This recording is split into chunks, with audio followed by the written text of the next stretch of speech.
প্রশাসনকে বলবো, যারা এখন পর্যন্ত আটক করছেন তারা কিন্তু আপনাদের ছেলে মেয়ে। আমরা কিন্তু আপনাদের ছেলে মেয়ে, আমরা কিন্তু আপনাদের দিকে কোনো গুলি ছুরি নাই, আমরা কিন্তু আপনাদের দিকে কোনো বোমা ছুরি নাই, আমরা কিন্তু আপনাদের দিকে কোনো ধরনের কোনো অবন্যায় হোক, আপনাদের ক্ষতি হোক, এমন কিছু আমরা করি নাই।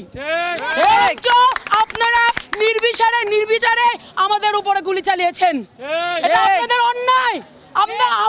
আমরা অন্যায়ের প্রতিবাদে নেমেছি।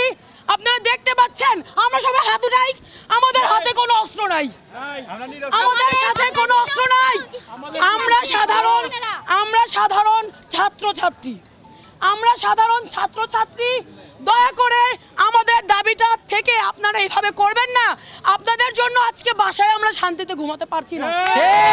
আমার প্রশ্ন, আপনারা কি রাজাকারদের সাথে হাত মিলিয়েছিলেন? আপনারা কি রাজাকার? পুলিশ বাহিনী কি রাজাকার? তাহলে রাজাকারের আমলে যেমন বাসায় ঘুমাতে পারলাম না, আজকে কেন ছাত্রছাত্রী হয়ে আমরা কেন বাসায় আজকে ঘুমাতে পারছি না? আপনারা আমাদের ফোনটাকে নিয়ে বাবা যেভাবে নাজেহাল করছেন, বেটার দেন যত স্টুডেন্ট আছে সবার বুকে রক্ত দিয়ে দিই,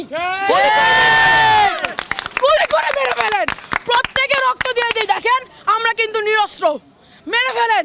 আমরা আপনাদের দিকে কেউ অস্ত্র তুলবো না। আপনারা এই দেশের সম্পদ, একইভাবে আমরা এই দেশের সম্পদ। আমরা ছাত্রছাত্রীরা এই দেশের সম্পদ, আমাদের নিয়ে অন্যরা হাসাহাসি করছে। আজকে এই দেশের যে পরিস্থিতি আপনাদের জন্য, আপনাদের ভুলের জন্য, দয়া করে আপনারা আমাদের সাথে থাকেন। না থাকতে পারলে এভাবে গুলি ছুড়বেন না। আমরা কারো না কারো সন্তান, আপনার ঘরেও সন্তান আছে।